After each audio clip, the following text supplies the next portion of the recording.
Hi friends, welcome back to my YouTube channel.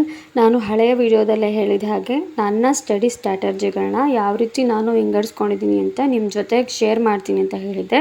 ಹಾಗಾಗಿ ಈ ವಿಡಿಯೋನ ಮಾಡ್ತಾಯಿದ್ದೀನಿ. ನಾನು ಯಾವ ರೀತಿ ಓದಬೇಕು ಅಂತ ಪ್ಲ್ಯಾನ್ ಮಾಡ್ಕೊಂಡಿದ್ದೀನಿ ಅಂತ 5 ವಿಭಾಗಗಳಾಗಿ ನಾನು ವಿಂಗಡಿಸ್ಕೊಂಡಿದ್ದೀನಿ. ಅದು ಯಾವ್ದ್ಯಾವುದು ಅಂತ ಹೇಳಿದ್ರೆ, ಮೊದಲನೇದು ಹಳೆಯ ಪ್ರಶ್ನೆ ಪತ್ರಿಕೆಗಳ ವಿಶ್ಲೇಷಣೆ, ಎರಡನೇದು 3ರಿಂದ 8ನೇ ತರಗತಿಯ ಪಠ್ಯಪುಸ್ತಕಗಳ ನೋಟ್ಸು, ಮೂರನೇದು 6ರಿಂದ 10ನೇ ತರಗತಿಯವರೆಗೂ ಪಠ್ಯಪುಸ್ತಕಗಳ ನೋಟ್ಸು, 4ನೇದು ಸರಣಿ ಪರೀಕ್ಷೆಗಳು, 5ನೇದು ಸ್ವಮೌಲ್ಯಮಾಪನ. ಸೊ ಇದು ಯಾವ ರೀತಿ ವರ್ಕ್ ಮಾಡುತ್ತೆ ಮತ್ತು ಹೇಗೆ ನಾವು ಇದನ್ನು ಪ್ಲ್ಯಾನ್ ಮಾಡ್ಕೊಳ್ಬೋದು ಅನ್ನೋದನ್ನ ನಾನು ಈ ವಿಡಿಯೋದಲ್ಲಿ ಕಂಪ್ಲೀಟಾಗಿ ನಿಮ್ಮ ಜೊತೆಗೆ ಡಿಸ್ಕಸ್ ಮಾಡ್ತಾ ಹೋಗ್ತೀನಿ. ಇದು ಒಂದು ಗೈಡ್ಲೈನ್ ಅಷ್ಟೇ. ನಿಮ್ಮ ಹತ್ರ ಇದಕ್ಕಿಂತ ಬೆಟರ್ ಪ್ಲ್ಯಾನ್ ಇದ್ದರೆ ನೀವು ಖಂಡಿತ ಮಾಡ್ಬೋದು. ಈಗ ಮೊದಲನೇದಾಗಿ ಹಳೆಯ ಪ್ರಶ್ನೆ ಪತ್ರಿಕೆಗಳ ವಿಶ್ಲೇಷಣೆ ಅಂತ ಹಾಕಿದ್ದೀನಿ. ಈ ಹಳೆಯ ಪ್ರಶ್ನೆ ಪತ್ರಿಕೆಗಳ ವಿಶ್ಲೇಷಣೆ ಯಾಕೆ ಮಾಡಬೇಕು ಅಂತ ಹೇಳಿದ್ರೆ, ಈಗಾಗಲೇ TET ಫಸ್ಟ್ ಪೇಪರ್ನ ಅಟೆಂಡ್ ಮಾಡಿದವರಿಗೆ ಈ ಅನುಭವ ಇರುತ್ತೆ. ಯಾವುದೇ ಎಕ್ಸಾಮಲ್ಲಾದರೂ ವರ್ಲ್ಡ್ ಹಿಸ್ಟ್ರಿ ಬಗ್ಗೆ ಅಷ್ಟಾಗಿ ಕ್ವಶನ್ಸ್ ಇರಲ್ಲ, ಕೊಟ್ಟರೆ ತುಂಬ ರೇರು ಕೊಡೋವಂಥದ್ದು. ಆದರೆ ನಮ್ಮ ಟೆಕ್ಸ್ಟ್ ಬುಕ್ಸಲ್ಲಿ 3ರಿಂದ 4 ಲೆಸನ್ಗಳು ವರ್ಲ್ಡ್ ಹಿಸ್ಟ್ರಿ ಬಗ್ಗೆ ಇರುತ್ತೆ. ಸೊ ಅದನ್ನು ನಾವು ಎಷ್ಟು ವೇಟೇಜ್ ಕೊಟ್ಟು ಓದ್ಕೊಳ್ಬೇಕು, ಯಾವ ಕಂಟೆಂಟ್ನ ನಾವು ಜಾಸ್ತಿ ರೆಫರ್ ಮಾಡಬೇಕು ಅನ್ನೋದನ್ನ ಹಳೆ ಪ್ರಶ್ನೆ ಪತ್ರಿಕೆಗಳನ್ನು ನೋಡಿದರೆ ಮಾತ್ರ ನಮಗೆ ಗೊತ್ತಾಗೋದು. ಅಲ್ಲದೆ ಕ್ವಶನ್ಗಳು ಯಾವ ರೀತಿ ಫ್ರೇಮ್ ಆಗ್ತವೆ ಅನ್ನೋದು ಕೂಡ ನಮಗೆ ಹಳೆ ಪ್ರಶ್ನೆ ಪತ್ರಿಕೆಗಳನ್ನು ನೋಡಿದ್ರೆ ಮಾತ್ರ ಗೊತ್ತಾಗೋದು. ನೀವು KA ಕ್ವಶನ್ ಪೇಪರ್ಸ್ ನೋಡುವಾಗ ಅದೇ ಬೇರೆ ಥರ ಪ್ಯಾಟ್ರನಲ್ಲಿರುತ್ತೆ, KPSC ಕ್ವಶನ್ಸ್ ನೋಡುವಾಗ ಅದೇ ಬೇರೆ ರೀತಿ ಪ್ಯಾಟ್ರನಲ್ಲಿರುತ್ತೆ. ಹಾಗೆ ಸ್ಕೂಲ್ ಎಜುಕೇಷನಿಂದು ಕೂಡ 2-3 ಕ್ವಶನ್ ಪೇಪರ್ಸ್ ನೋಡಿದ್ರೆ ನಿಮಗೆ ಅರ್ಥ ಆಗ್ತದೆ. ಇನ್ನು 2ನೇ ಪಾಯಿಂಟು, 3ರಿಂದ 8ನೇ ತರಗತಿಯ ಪಠ್ಯಪುಸ್ತಕಗಳನ್ನು ನೋಟ್ಸ್ ಮಾಡ್ಕೊಳ್ಬೇಕು. ತುಂಬ ಜನ ಹೇಳ್ತಾರೆ 3ನೇ ಕ್ಲಾಸಿಂದು, 4ನೇ ಕ್ಲಾಸಿಂದು, 5ನೇ ಕ್ಲಾಸಿಂದು ಓದೋ ಅಗತ್ಯ ಇರಲ್ಲ ಅಂತ. ಪೇಪರ್ 1 ಮತ್ತು ಪೇಪರ್ 2 ಎರಡಕ್ಕೂ ಕೂಡ ಹೆಲ್ಪ್ ಆಗುತ್ತೆ. ಕೆಲವರು ಹೇಳ್ತಾರೆ 12th ತನಕನೂ ಓದ್ಕೊಳ್ಬೇಕು ಅಂತ. ಆದರೆ ನಾನು PUC ತನಕ ಹೋಗ್ತಾ ಇಲ್ಲ, 10th ಮಾತ್ರ ಕಂಪ್ಲೀಟ್ ಮಾಡ್ತೀನಿ. ಪ್ರತಿ ಪಾಠಗಳನ್ನು ನೋಟ್ಸ್ ಮಾಡ್ಕೊಳ್ಳೋದ್ರ ಜೊತೆಗೆ ಅದರ ಹಿಂದೆ ಇರೋಂಥ ಅಭ್ಯಾಸದ ಕ್ವಶನ್ಗಳನ್ನು ಪ್ರಾಕ್ಟೀಸ್ ಮಾಡೋದು, ಮತ್ತು ನಾವೇ ಸ್ವಂತವಾಗಿ ನಾವೇ ಕ್ವಶನ್ಗಳನ್ನು ಪ್ರಿಪೇರ್ ಮಾಡ್ಕೊಳ್ಳೋದ್ರಿಂದ ನಮ್ಮ ನಾಲೆಡ್ಜು ಕೂಡ ಹೆಚ್ಚಾಗುತ್ತೆ. ಅಲ್ಲದೆ ನೆನಪಿನ ಶಕ್ತಿನೂ ಕೂಡ ಜಾಸ್ತಿ ಆಗುತ್ತೆ. ಇನ್ನು 4ನೇದಾಗಿ ಸರಣಿ ಪರೀಕ್ಷೆಗಳು ಅಂತ ಹಾಕ್ಕೊಂಡಿದ್ದೀನಿ. ಈ ಸರಣಿ ಪರೀಕ್ಷೆಗಳು ಅಂತ ಹೇಳಿದ್ರೆ ಏನಂತ ಅಂದರೆ, ಕೆಲವೊಂದೊಂದು ಆ್ಯಪ್ಗಳಲ್ಲೂ ಕೂಡ ಇವಾಗ ನಿಮಗೆ ಲಭ್ಯ ಇರುತ್ತೆ. ಪ್ರತಿಯೊಂದು ಕಂಟೆಂಟ್ ಮೇಲೂ ಅವರು ಕೆಲವೊಂದಷ್ಟು ಕ್ವಶನ್ಸ್ಗಳನ್ನ, ಅದು NCERTಯಿಂದನೇ ತೆಗ್ದಿರೋಂಥ ಕ್ವಶನ್ಸ್ಗಳನ್ನ ಅವರೇ ಫ್ರೇಮ್ ಮಾಡಿ ನಿಮಗೆ ಕ್ವಶನ್ ಪೇಪರ್ನ ರೆಡಿ ಮಾಡಿ ಕೊಡ್ತಾರೆ.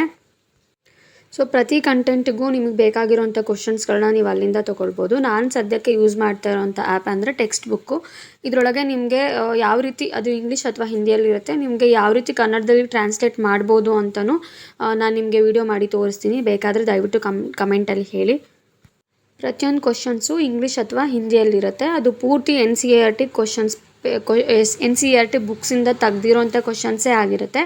ಅದನ್ನು ನಾವು ಗೂಗಲಿಗೆ ಹಾಕ್ಕೊಂಡು ಟ್ರಾನ್ಸ್ಲೇಟ್ ಮಾಡ್ಕೊಳ್ಬೋದು ಕನ್ನಡಕ್ಕೆ. ನೀಟಾಗಿ ಕನ್ನಡಕ್ಕೆ ಟ್ರಾನ್ಸ್ಲೇಟ್ ಮಾಡಿ ಕೊಡುತ್ತೆ. ಅದನ್ನು ನೀವು ಕ್ವಶನ್ ಪ್ರಿಪೇರ್ ಮಾಡಿಕೊಂಡು ನೀವೇ ಒಂದು ಕ್ವಶನ್ ಪೇಪರನ್ನು ರೆಡಿ ಮಾಡಿಕೊಂಡು ಆನ್ಸರ್ ಮಾಡೋದ್ರಿಂದ ನಮ್ಗೆ ಏನಾಗುತ್ತೆ ಅಂದರೆ, ನಮ್ಮ ಅಕ್ಯುರಸಿ ಲೆವೆಲ್ ಜಾಸ್ತಿ ಆಗುತ್ತೆ. ನಾವು ಏನನ್ನೇ ಓದಿದ್ರು ಆ ಕಂಟೆಂಟ್ ಬಗ್ಗೆ ಒಂದು 10ರಿಂದ 20 ಕ್ವಶನ್ಸು ನಮಗೆ ಸುಲಭವಾಗಿ ಸಿಕ್ಕೋದಾದರೆ ಅದು ನಿಜವಾಗ್ಲೂ ತುಂಬ ಒಳ್ಳೆಯದು ಅಂತ ನನ್ನ ಅಭಿಪ್ರಾಯ. ಯಾಕೆಂದರೆ ಆ ಥರ ನಾವು ಕ್ವಶನ್ಸನ್ನು ಅಟೆಂಡ್ ಮಾಡೋದ್ರಿಂದ ಕ್ವಶನ್ ಯಾವ ರೀತಿ ಫ್ರೇಮ್ ಆಗುತ್ತೆ ಅನ್ನೋ ಐಡಿಯಾ ನಮಗೆ ಸಿಕ್ಕತ್ತೆ.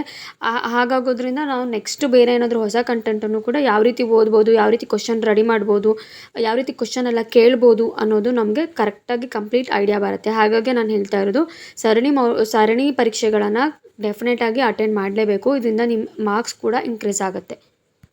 ನಾನು ಬಹಳಷ್ಟು ಯೂಟ್ಯೂಬ್ ಚಾನಲ್ಗಳಲ್ಲಿ ನೋಡ್ತಾ ಇರ್ತೀನಿ, ಹೀಗೆ ರ್ಯಾಂಡಮ್ಮಾಗಿ ಕೆಲವೊಂದೊಂದು ಕ್ವಶನ್ಸನ್ನು ಕೊಟ್ಬಿಡ್ತಾರೆ. ಆ ಥರ ಮಾಡೋದ್ರಿಂದ ನಾವು ಅಟೆಂಡ್ ಆಗಿರ್ಬೋದು ಅಥವಾ ನೋಡೋದಾಗಿರ್ಬೋದು ಸುಮ್ಮನೆ ಟೈಮ್ ವೇಸ್ಟ್ ಆಗುತ್ತೆ. ಆ ಕ್ಷಣಕ್ಕೆ ಅದಷ್ಟು ನೆನಪಿರುತ್ತೆ ಅಂತ ಅನಿಸುತ್ತೆ. ಬಟ್ ಅದು ಮುಚ್ಚಿಡ್ತಾ ವಿಡಿಯೋ ಕ್ಲೋಸ್ ಮಾಡಿದ ತಕ್ಷಣ ನಾವು ಪೂರ್ತಿ ನೆನಪು ಹೋಗ್ಬಿಡುತ್ತೆ. ಹಾಗಾಗಿ ಅದನ್ನು ನಾವು ನೋಡಿ ಟೈಮ್ ವೇಸ್ಟ್ ಮಾಡೋ ಬದಲು ಈ ಥರ ಟೆಕ್ಸ್ಟ್ ಬುಕ್ ಅಥವಾ ಬೇರೆ ಥರ ಯಾವುದಾದ್ರೂ ಆ್ಯಪ್ಗಳಲ್ಲಿ ಕ್ವಶನ್ಸ್ಗಳನ್ನ ನೋಡಿಕೊಂಡು ಬರ್ಕೊಂಡು ಅದರಿಂದ ಪ್ರಾಕ್ಟೀಸ್ ಮಾಡೋದ್ರಿಂದ ತುಂಬ ಹೆಲ್ಪ್ ಆಗುತ್ತೆ. ಸೊ ಈಗ 5ನೇದು ಸ್ವಮೌಲ್ಯಮಾಪನ ಅಂತ ನಾನು ಹಾಕ್ಕೊಂಡಿದ್ದೀನಿ. ಸ್ವಮೌಲ್ಯಮಾಪನ ಅಂತ ಹೇಳಿದ್ರೆ ಏನಂದರೆ, ಪ್ರತಿಯೊಂದು ನೀವು ಲೆಸನ್ ಓದಿದ ನಂತರ ಕೆಲವೊಂದು ಕ್ವಶನ್ಸ್ಗಳನ್ನ ನೀವು ಅಲ್ಲಲ್ಲೇ ಬರ್ಕೊಳ್ಬೋದು ಅಥವಾ ಒಂದು ನೋಟ್ಸ್ ಮಾಡಿ ಬರ್ಕೊಳ್ಬೋದು. ಈ ಥರ ಬರ್ಕೊಂಡು ನೀವು ಒಂದು ವಾರದಲ್ಲಿ ಎಷ್ಟು ಓದಿದ್ದೀರಾ ಅದನ್ನು ಈ ವಾರ ಒಂದು ಕ್ವಶನ್ ಪೇಪರ್ ರೆಡಿ ಮಾಡ್ಕೊಳ್ಳೋದು, ಅದನ್ನು ಹಾಗೆ ಇಡೋದು. ನೀವು ನೆಕ್ಸ್ಟ್ ವಾರಕ್ಕೆ ಏನು ಟೈಮ್ ಟೇಬಲ್ ಹಾಕ್ಕೊಂಡಿದ್ದೀರಾ ಆ ಟೈಮ್ ಟೇಬಲ್ ಪ್ರಕಾರ ಓದ್ಕೊಂಡು ನಂತರ ವಾರದ ಕೊನೆಯಲ್ಲಿ ಹೋದ ವಾರ ಮಾಡಿರೋಂಥ ಕ್ವಶನ್ ಪೇಪರ್ಗೆ ಆನ್ಸರ್ ಮಾಡೋದು. ಹೀಗೆ ಮಾಡೋದ್ರಿಂದ ನಮಗೆ ಸ್ಟಡೀಸಲ್ಲಿ ಒಂದು ಕಂಟಿನ್ಯೂಟಿ ಸಿಗ್ತಾ ಹೋಗುತ್ತೆ. ಯಾಕೆಂದರೆ ನಾವು ಈ ಹೋದ ವಾರ ಒಂದು ಕಂಟೆಂಟ್ ಓದಿದ್ವಿ ಅಥವಾ ಹೋದ ವಾರ ಬೋಧನಾಶಾಸ್ತ್ರ ಓದಿದ್ವಿ, ಈ ವಾರ ಮನೋವಿಜ್ಞಾನ ಓದಿದ್ವಿ ಅಂತ ಎಣಿಸ್ಕೊಡಿ. ಹೋದ ವಾರ ಓದಿದ್ದು ಈಗ ಹೊಸದು ಓದುವಾಗ ಅಷ್ಟು ನೆನಪು ಹೋಗಿರುತ್ತೆ. ನಾವು ಈ ರೀತಿ ಹೋದ ವಾರ ಮಾಡಿದ ಕ್ವಶನ್ ಪೇಪರ್ನ ಈ ವಾರ ನಾವು ಅಟೆಂಡ್ ಮಾಡೋದ್ರಿಂದ ನನಗೆ ಎಷ್ಟು ನೆನಪಿದೆ ಅಂತ ನಾನೇ ಸೆಲ್ಫ್ ಇವ್ಯಾಲ್ಯೂಯೇಷನ್ ಮಾಡ್ಕೊಂಡಂಗೆ ಆಗುತ್ತೆ. ಜೊತೆಗೆ ನಮ್ಮ ನೆನಪಿನ ಶಕ್ತಿನೂ ಕೂಡ ಜಾಸ್ತಿ ಆಗ್ತಾ ಹೋಗುತ್ತೆ. ಇದಲ್ಲದೆ ಇನ್ನೊಂದು ಟ್ರಿಕ್ ನಾನು ಯೂಸ್ ಮಾಡುವಂಥದ್ದು ಏನಂತ ಹೇಳಿದ್ರೆ, ಇವತ್ತು ಏನು ಓದಿದ್ದೀನಿ ಅದನ್ನು ಪ್ರತಿದಿನ ರಾತ್ರಿ ಕೂತ್ಕೊಂಡು ಒಂದು 10 ಕ್ವಶನ್ಸನ್ನ ರೆಡಿ ಮಾಡಿಕೊಂಡು ಆ ಕ್ವಶನ್ಸಿಗೆ ಬುಕ್ ನೋಡದೆ ಆನ್ಸರ್ ಮಾಡುವಂಥ ಹಾಗೆ ಪ್ರಯತ್ನ ಪಡ್ತೀನಿ. ಇದರಿಂದ ಕೂಡ ನಮ್ಮ ನೆನಪಿನ ಶಕ್ತಿ ಜಾಸ್ತಿ ಆಗ್ತಾ ಹೋಗುತ್ತೆ. ಯಾಕೆಂದರೆ ಒಂದು ಒಳ್ಳೆ ನಿದ್ದೆ ಮಾಡೋದ್ರಿಂದ ಮಾಡುವಾಗ ಇದನ್ನೆಲ್ಲ ನಾವು ನೆನಪು ಮಾಡ್ಕೊಳ್ಳೋದ್ರಿಂದ ಪ್ರತಿದಿನ ಓದಿದ್ದು ನಮ್ಮ ಮೈಂಡಲ್ಲಿ ಹಾಗೆ ಉಳಿತಾ ಹೋಗುತ್ತೆ. ಸೊ ಫ್ರೆಂಡ್ಸ್, ಇದಿಷ್ಟು ನಾನು ಫಾಲೋ ಮಾಡುವಂಥ ಟ್ರಿಕ್ಸು. ನಿಮ್ಮದು ಏನಾದರೂ ಇದ್ದರೆ ದಯವಿಟ್ಟು ಕಮೆಂಟಲ್ಲಿ ಹಾಕಿ. ನಾಳೆಯಿಂದ ಪ್ರತಿದಿನ 2 ವೀಡಿಯೋ 3ರಿಂದ 5ನೇ ಕ್ಲಾಸಿನ ಒಳಗಿರೋಂಥ ಎಲ್ಲ EVS ಬುಕ್ಕಿನ ಪ್ರತಿಯೊಂದು ಪಾಠಗಳದ್ದು ವಿಶ್ಲೇಷಣೆ ಮಾಡ್ತಾ ಹೋಗೋಣ, ಚರ್ಚೆ ಮಾಡ್ತಾ ಹೋಗೋಣ ಅಂತ ಹೇಳ್ತಾ, ಸೊ ಈ ಮಾಹಿತಿಗಳು ನಿಮಗೆ ಇಷ್ಟ ಆಗಿದ್ದಲ್ಲಿ ದಯವಿಟ್ಟು ನನ್ನ ಚಾನಲ್ನ ಸಬ್ಸ್ಕ್ರೈಬ್ ಮಾಡಿ, ಲೈಕ್ ಮಾಡಿ ಅಂತ ಹೇಳ್ತಾ ಚೆನ್ನಾಗಿ ಓದ್ಕೊಳ್ಳಿ. Thank you for watching. Take care. Bye.